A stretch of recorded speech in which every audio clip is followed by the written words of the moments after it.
Okay, I know this wasn't a race. I wasn't ready.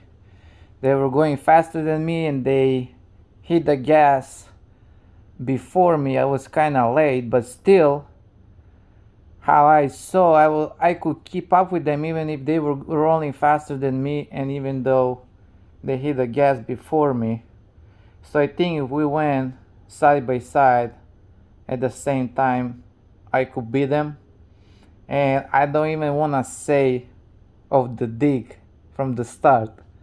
From the start, I would probably send them 10 years back in the past.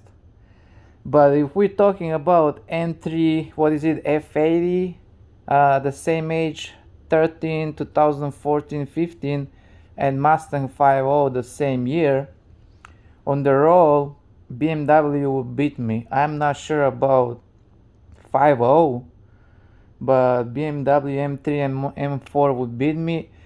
But again, of the dig, I would destroy both of them. After all, Audi is a drag king, right?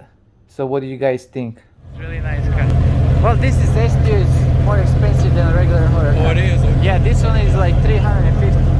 Huracan you can get for 200. This one is